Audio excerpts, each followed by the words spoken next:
L'entreprise continue avec un chef d'entreprise heureux, Olivier Fabre, bonjour. Bonjour. Alors heureux parce que vous venez de reprendre une entreprise, c'est Ossature Production en Eure-et-Loire. Ossature Production, c'est de la menuiserie, de l'agencement, des stands, très exactement. Qu'est-ce que vous proposez? Alors c'est une menuiserie spécialisée dans l'agencement, en particulier dans le stand d'exposition, qui est le plus gros de son chiffre d'affaires, qui réalise donc des stands de taille moyenne à grande taille et surtout des stands très pointus, voilà, de très haut niveau de réalisation. Alors, comme on accueille des chefs d'entreprise de PME, on aime bien voir la carte de visite de l'entreprise, nombre de salariés, chiffre d'affaires. Alors c'est une PME qui est à 12 salariés et qui réalise actuellement un chiffre d'affaires qui va faire pour 2007 aux alentours d'1,6 million d'euros. C'est une entreprise en progression. Alors, vous avez repris cette entreprise en septembre 2007. Que faisiez-vous avant? Vous étiez dans le même secteur? Alors avant, j'étais dans le secteur événementiel, dans un grand groupe. Je travaillais à l'étranger. J'ai réalisé de grands événements pour ce groupe. J'ai travaillé donc pour les événements sportifs, en particulier Jeux Olympiques, Coupe du Monde, etc. Alors, pourquoi vouloir reprendre une entreprise? Vous passez du salarié au chef d'entreprise, c'est un vrai choix. C'est un choix, c'est une décision aussi, et c'est une envie. C'est une forte envie. Ça faisait un moment que ça me travaillait. Et après 4 à 5 ans passés à l'international, j'ai eu envie de revenir un peu au pays. Et puis ça a été l'opportunité de croiser une entreprise. Alors, comment ça s'est passé particulièrement? Parce que déjà, il faut avoir envie de reprendre. Après, il faut trouver l'entreprise. Pour vous, ça s'est déroulé en combien de temps? Comment ça s'est passé? J'y pensais depuis quelques temps. Depuis quelques mois, je regardais un petit peu sur Internet, à droite à gauche, ce qu'il pouvait y avoir. Et puis je me suis rendu au salon des entrepreneurs, donc à la Porte-Maillot. Et étant domicilié en Eure-et-Loire, j'ai été naturellement voir la chambre de commerce d'Eure-et-Loire. Et j'ai eu un très bon contact avec eux.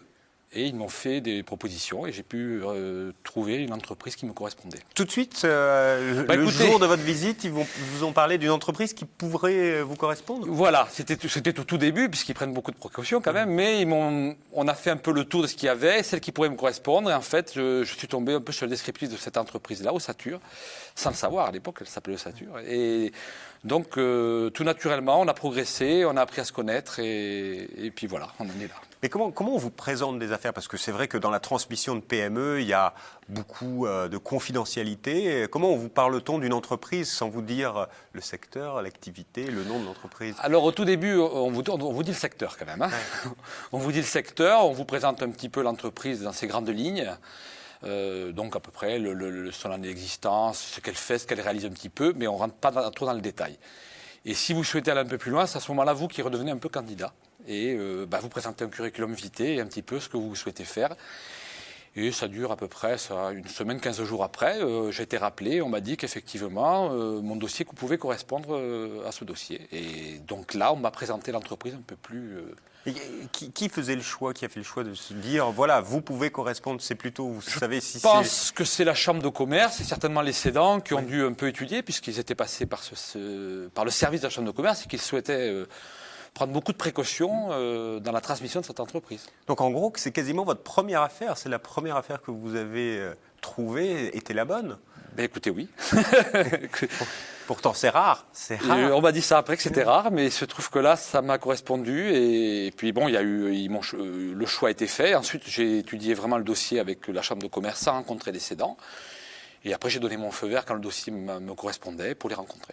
Et là, vous avez rencontré les cédants. Alors, comment se passe une première rencontre avec les cédants? Bonjour, je m'appelle Monsieur Fabre, je suis intéressé par votre entreprise. Voilà, la première rencontre s'est passée d'abord dans l'entreprise chez eux, accompagné par la chambre de commerce. Nous étions toujours avec la même personne. Et c'est une rencontre, donc on rencontre des personnes d'abord. Hein. On voit une entreprise, mais on ne sait pas trop où on est. Et on rencontre deux personnes. Là, j'avais le cas de 2 cédants, donc j'ai rencontré 2 personnalités. Et ce qui devait durer 1 heure, je crois, a duré plus de 3 heures, puisqu'on a pas mal discuté. Et on a décidé de se revoir après en disant que le premier entretien était bien. Et il y a eu de nombreux entretiens ensuite. C'est surtout une affaire de feeling au départ, alors? Oui, je crois que c'est quand même une affaire de feeling. Bien sûr que j'ai visité l'entreprise, mais toujours dans la discrétion, puisqu'on ne peut pas ni rencontrer les salariés, ni rencontrer les clients. Donc il y a eu un feeling, et puis ensuite je suis allé voir quelques réalisations qu'ils faisaient sur des salons, et puis on s'est rencontrés régulièrement ensuite. Mais parce que c'est quand même étonnant que ces cédants se disent c'est peut-être le bon repreneur parce que vous étiez quand même pas du secteur. La menuiserie, c'était pas votre cœur de métier à la base, c'était l'événementiel. Certes, Ossature Production fait dans l'événementiel, mais c'est pas tout à fait ça. Je crois que ce qui est un peu croisé avec mon parcours et avec Ossature, c'est effectivement l'événementiel et le portefeuille de clientèle, puisque finalement, on retrouve quand même dans ce monde-là les mêmes clients et les mêmes façons d'aborder les dossiers. Alors, vous avez parlé de la Chambre de commerce et d'industrie d'Eure-et-Loir qui vous a accompagné. Ça veut dire qu'ils vous ont vraiment aidé dans la transmission et dans la reprise de cette affaire ? Eh bien oui, puisqu'au début, ils sont mandatés par les cédants, oui. Mais c'est pas un rôle, ils n'ont pas un rôle, je dirais, de vendeur, de commercial. Ils ont un rôle, effectivement, où ils accompagnent. C'est-à-dire qu'il a bien senti au fur et à mesure que nous avancions dans les négociations, qu'il était là pour nous conseiller. Et jamais il ne prenait parti, mais il nous ramenait toujours à ce qu'il fallait, à l'essentiel, pour que nous ne perdions pas de temps et que nous avancions bien. Alors, vous qui étiez salarié avant, comment vous êtes renseigné sur la transmission, la reprise d'une entreprise ? C'est la Chambre de commerce qui vous avez lu des livres J'ai fait comme tout le monde. Je crois que on a tous, je crois, lu des livres à un moment ou un autre, mais qui sont souvent indigestes, on arrête en cours de route. Non, j'ai eu la chance aussi de connaître un très bon avocat d'affaires qui a un peu l'habitude dans le rachat de société, qui a été mon conseiller depuis le départ. La chance aussi d'avoir un banquier, qui était un bon banquier, qui m'a accompagné, qui était aussi derrière, et puis la Chambre de commerce qui était toujours dans les conseils, puisque moi je venais d'un grand groupe, et là on était avec une PME, et c'est vrai qu'il fallait absolument que je me remette dans la tête qu'on était une petite entreprise. Alors, est-ce que vous avez parlé de relations avec votre banquier, bonne relation. Le montage financier a été facile à mettre en place ? Vous aviez suffisamment de moyens, parce que on parle toujours. Alors bien sûr, c'est très important puisque on y met toute son énergie, on y met aussi toute son épargne quand on se lance là-dedans. Donc c'est très important. Je pense que le montage financier est très, très important. Il faut être bien accompagné, il faut bien choisir son banquier. Donc j'ai fait un peu le tour, j'en ai rencontré plusieurs. Et nous avons fait un financement avec la banque et Oseo Financement. D'accord. Qui est aussi une garantie, qui apporte une garantie quand même à l'entreprise et une solidité. Alors sur la négociation du prix de vente, tout s'est bien passé avec les cédants Eh bien écoutez, d'abord, avant d'arriver au prix de vente, c'est un long parcours. Hein. On a beaucoup travaillé sur l'accompagnement. Parce que moi, c'est essentiel. Tout le monde sait que dans une PME, les dirigeants sont importants. Et on ne peut pas céder l'entreprise du jour au lendemain. Il ne s'agit pas que d'un prix. Et je pense que ce qui a été important, c'était que nous puissions dire comment on va travailler ensemble pour que l'entreprise continue telle qu'elle est et qu'elle aille mieux. Donc on a vraiment travaillé sur l'accompagnement avec les deux cédants. Ça a été votre exigence, peut-être aussi parce que vous ne connaissiez pas tout à fait toutes les arcanes du métier de l'agenceur. C'était mon exigence, et puis en discutant aussi pas mal avec mon avocat, c'était très important, puisque l'entreprise tient quand même sur le dos du gérant, qui avait l'habitude de connaître ses clients, et on ne pouvait pas faire du jour au lendemain. Donc je tenais absolument à avoir un accompagnement qui soit bien phasé dans le temps, et qu'on puisse mesurer un petit peu. Concrètement, ça se traduit comment cet accompagnement ? Ça se traduit pour 6 mois d'accompagnement avec le gérant, et 9 mois avec l'autre associé, qui était plus en charge de la gestion. Donc, et comment ça se passe ? Parce que maintenant, vous êtes à la tête de l'entreprise et vous travaillez avec les anciens propriétaires qui sont vos salariés sans l'être. Voilà, c'est un petit peu ça. Donc, c'est un point qu'on appréhende beaucoup au départ, puisqu'on se dit comment ça va se passer. Il y a des endroits est-ce qu'on pense qu'il va être plus difficile que d'autres en général, et des fois c'est passé plus facile, et des choses qu'on n'avait pas imaginées arrivent. Mais c'est logique, parce qu'on est dans une période d'abord de très forte activité. Mais ce qui n'est pas mauvais. Donc j'apprends à travailler avec eux dans une période de très forte activité, ce qui fait que je découvre en même temps qu'eux tous les problèmes de l'entreprise et tous les rouages. Donc j'ai vraiment les mains dans le cambouis avec eux, et j'apprends au fur et à mesure. Et visiblement, il y a une vraie complicité également. Ça, c'est quelque chose de très important quand on reprend, avoir une complicité avec le C'est très très important, je dirais déjà vis-à-vis de nos salariés, puisque quand même quand on a rencontré les salariés, ça fait toujours un choc, parce qu'ils étaient ensemble, je crois, pour certains pour plus de 15 ans dans l'entreprise. Donc il a fallu les rassurer, leur expliquer que du jour au lendemain, ça n'allait pas changer, que l'entreprise allait rester là où elle était. C'est souvent l'angoisse. Les angoisses que peuvent avoir des salariés, qu'on déménage d'entreprise, ou qu'on change certaines méthodes. Donc pour le moment, ils se sentent rassurés. Donc il y a beaucoup de travail, comme je vous dis. Donc on est dans le train, on avance ensemble, on apprend à se connaître aussi.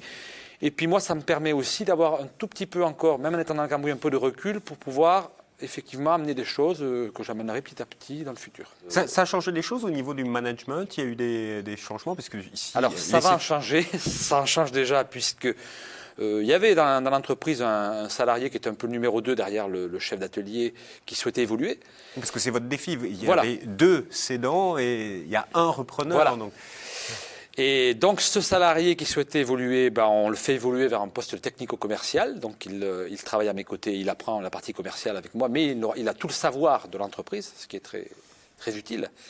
Et puis ça va aussi changer pour le chef d'atelier, qui aura une façon de travailler avec moi qui sera différente de celle d'avant, mais ça va se faire dans le temps. Alors, reprendre, c'est développer. Vous avez parlé de projet de développement. Ça veut dire quoi? Parce qu'aujourd'hui, vous êtes sur un marché. Est-ce que vous allez appréhender de nouveaux marchés? Lesquels? Alors, on est sur un marché qui est le marché de l'exposition, qui fonctionne bien, qui correspond bon an mal an actuellement à peu près aux alentours de 70% du chiffre d'affaires de l'entreprise, puisqu'ils avaient déjà initié, eux, un nouveau métier, j'allais dire, un agencement de magasins, de chaînes de magasins. Et donc, c'est certainement un métier qu'on apprend à connaître. Ça fait à peu près 1 an qu'ils le font. Et je pense que maintenant, on va s'y mettre vraiment. Et on va certainement développer aussi dans cet axe-là. Mais tout en respectant un petit peu ce que fait l'entreprise. Cette entreprise, c'est une entreprise qui travaille toujours avec un cahier des charges et un plan de charges bien établi. Et on ne prendra pas plus vite que ce qu'il faut. C'est-à-dire qu'on va croître calmement pour toujours bien faire face à nos enjeux. Donc, une entreprise qui se développe avec de nouveaux marchés, une belle reprise, une belle complicité avec les cédants, un accompagnement avec notamment la Chambre de commerce et d'industrie. Que dire d'autre? Peut-être vous êtes installé maintenant en Eure-et-Loire, alors qu'avant vous travailliez plutôt avec des entreprises de la région parisienne. Voilà. Ça a été un drame pour vous ou pas? Pas du tout.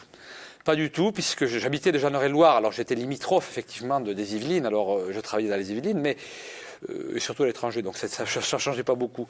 Non, là c'est pas mal parce qu'en fait, d'abord j'apprends à connaître l'Eure-et-Loire, il y a beaucoup d'entreprises dynamiques, on a eu l'occasion au dernier colloque que nous avons fait à la Chambre de commerce de rencontrer, il y a plein de jeunes entreprises qui bougent, qui avancent, il y a aussi un contexte dans l'agencement en Eure-et-Loire, enfin, dans la région centre, Shop Expert Vallée, que certainement nous allons essayer d'intégrer aussi. Donc il y a énormément de mouvements initiés par les chambres de commerce qui vont faire que l'Eure-et-Loire est en train de bien décoller.